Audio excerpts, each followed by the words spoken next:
In the vastness of the universe, beyond the reach of our telescopes, beyond the stars we know, there are places where time stops, space collapses, and the laws of physics break down completely. These are the black holes. To many, black holes are cosmic monsters, devouring stars, warping time, swallowing light. But to physicists and philosophers, they are something even more compelling, the edge of human understanding. There is no escape from a black hole once you cross its event horizon. It is the perfect prison, a one-way door in the fabric of space-time. But what precisely happens at that edge? What would you see? What would you feel? What would become of you as you passed beyond that ultimate boundary? To answer this, we must confront the most extreme physics imaginable: relativity, quantum mechanics, and the strange marriage between the two. And along the way, we must wrestle with the limits of perception, the fate of matter, and the meaning of information itself. This is the story of what happens at the edge of a black hole. To understand what happens at the edge of a black hole, we must first understand what a black hole is, not just in metaphor, but in physical reality. A black hole forms when a massive object collapses under the weight of its own gravity. For stars at least 3 times the mass of the Sun, no known force can stop that collapse. The core implodes, squeezing matter into a point of infinite density, a singularity. Surrounding this singularity is the event horizon, the threshold beyond which the escape velocity exceeds the speed of light.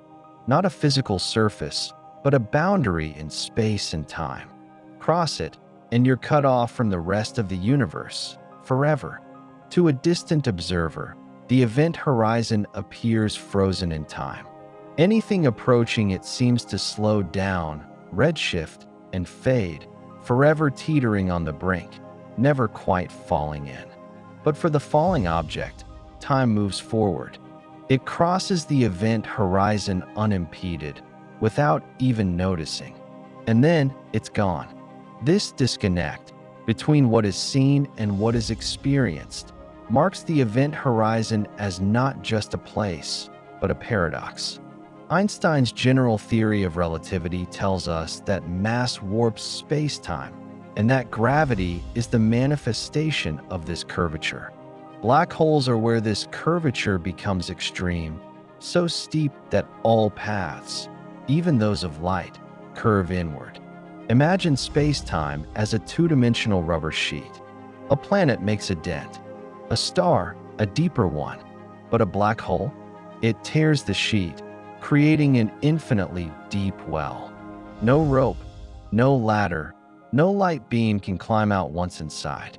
The event horizon marks the rim of that well, not where things fall in, but where escape becomes impossible. Even the fastest thing in the universe, light, loses the race against gravity here. To cross this horizon is to lose the ability to affect the universe ever again. Now, imagine an astronaut, alone, drifting toward a black hole. Far away, it looks almost invisible, a void surrounded by a halo of distorted stars. As they draw closer, the light warps and twists. Stars behind the black hole appear in front of it, smeared into a glowing ring, the photon sphere, where light orbits in perpetual limbo. Still closer, the astronaut feels no great jolt. Black holes, despite their reputation, do not suck.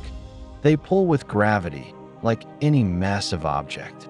If the black hole is large, millions or billions of solar masses, the astronaut may pass the event horizon without pain, without even noticing. For them, it's just another moment in time. But the universe outside sees something else. To a distant observer, the astronaut slows, dims, redshifts, and vanishes. The event horizon becomes a frozen tomb, not because time stops for the falling traveler, but because time, for the outside world, stretches to infinity. Two perspectives. One experience, a cosmic divide.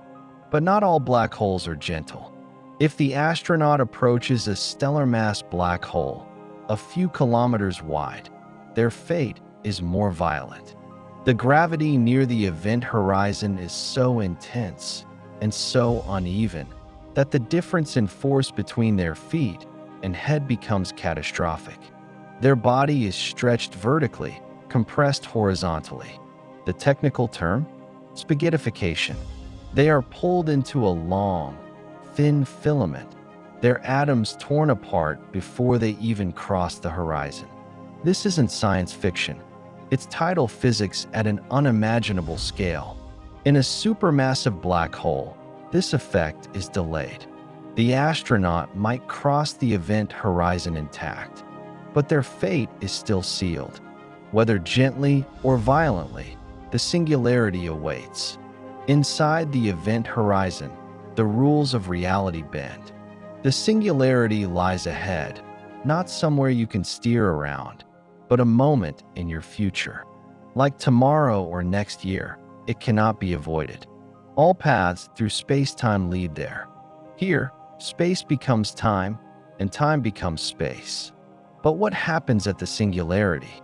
That we do not know. Our equations, general relativity, predict infinite density and zero volume. But infinities are red flags in physics. They signal that our understanding has reached its limit. To truly understand the singularity, we need a theory of quantum gravity, a way to unify Einstein's curved space-time with the uncertainty and granularity of quantum mechanics. Until then, the heart of the black hole remains sealed. In the 1970s, Stephen Hawking made a shocking discovery. Black holes aren't entirely black. They emit faint thermal radiation, now called Hawking radiation, due to quantum effects near the event horizon. Over time, this causes the black hole to lose mass and eventually evaporate. But here's the puzzle. If a black hole disappears, what happens to the information that fell into it? Quantum mechanics says information is never truly destroyed. But Hawking's radiation is purely random. It carries no trace of what formed the black hole, no memory of the matter or energy consumed. This is the black hole information paradox, one of the greatest unsolved problems in physics. Does information somehow leak out over time? Is it encoded on the event horizon, like a cosmic hologram? Does it vanish into another universe? Or do we simply not understand black holes well enough? Solving this paradox may unlock a deeper truth, not just about black holes, but about reality itself. The inside of a black hole might be stranger than we think. Some theories propose that singularities could be bridges, wormholes, to other regions of space-time, a shortcut through the fabric of the cosmos. Others suggest the existence of white holes, the time reverse of black holes, regions that expel matter but can never be entered.